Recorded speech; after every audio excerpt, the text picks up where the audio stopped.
بسم الله الرحمن الرحيم، والصلاة والسلام على أشرف الخلق والمرسلين محمد المصطفى وعلى آل بيته الطيبين الطاهرين وصحبه المنتجبين.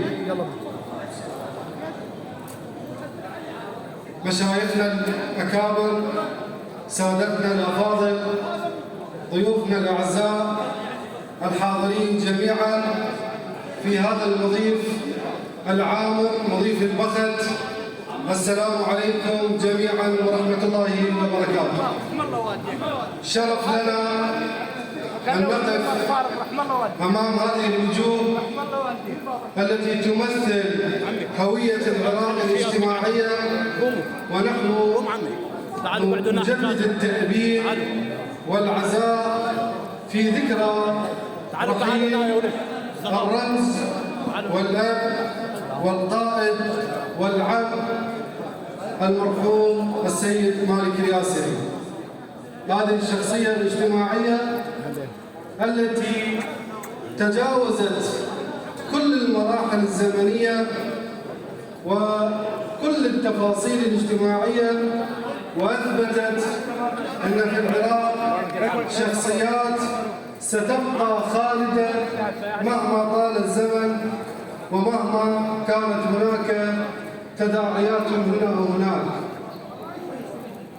أقدم كل الشكر والتقدير نيابة عن سادتنا وعمامي وكل أبناء واصل لكل الحاضرين المشاركين في هذا العزاء والتأبين لاستذكار شخصية لها الأثر الطيب في نفوس العراقيين جميعا، بل وحتى خارج العراق. دائما ربما أنا على المستوى الشخصي عندما أتحدث عن عمنا ورمزنا السيد مالك الياسري ممكن تاخذني العواطف والمشاعر لارتباطات الأخوة والعشرة والنبل الكبير اللي كان وما زال لهذه العائلة وهذه الأسرة ولسادتنا جميعا.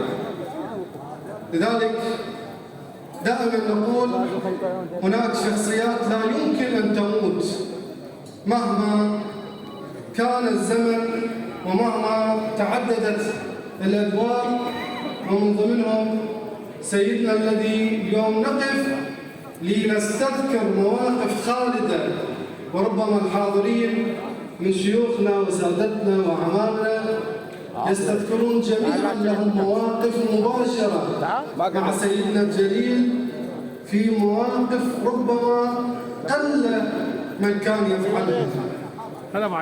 مواقف في الكرم، مواقف في مساعدة الناس في كثير من المشاكل وحل الأمور التي ربما تصعب عليها كل الأشياء حتى يتم تسويتها. لكن عندما يتدخل سيدنا وعمنا السيد مالك الياسري كانت ربما تجد الحلول بمجرد أن يتدخل فيها.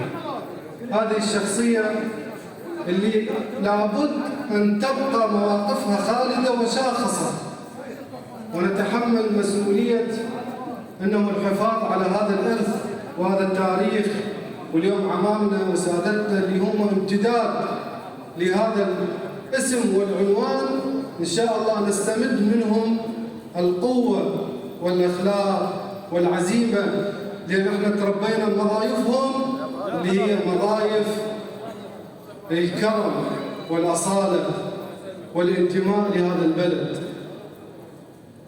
بالتأكيد أنه الكلمات تعجز عن وصف السيد مالك الياسري، لأنه بحر من العطاء، مواقف مشرفة في تاريخه مع كل الناس، لم يفرق بين مواطن ومواطن أو عشيرة وعشيرة أو محافظة ومحافظة. كان لكل العراقيين، وربما في الفترة التي نعيشها اليوم نحن بأمس الحاجة له ولهذه الشخصيات اللي هي أوتاد وهي ثايات محترمة للمجتمع. واسط محافظة الأمراء والمشايخ والسادة، نعتز كحكومة محلية أننا اليوم في ظل هذا التعايش الاجتماعي، لولا هذه العشائر والثايات المحترمة والشخصيات أبناء الحمايل الحقيقية لما حققنا الاستقرار وتقدمنا في إدارة هذه المحافظة.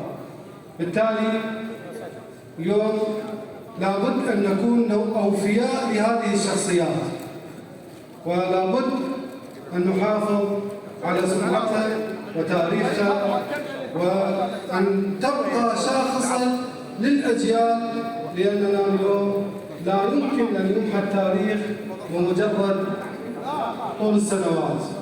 فأكرر كل الشكر والتقدير والعرفان لحضوركم، تشريفكم إيانا في محافظتنا في هذا المضيف.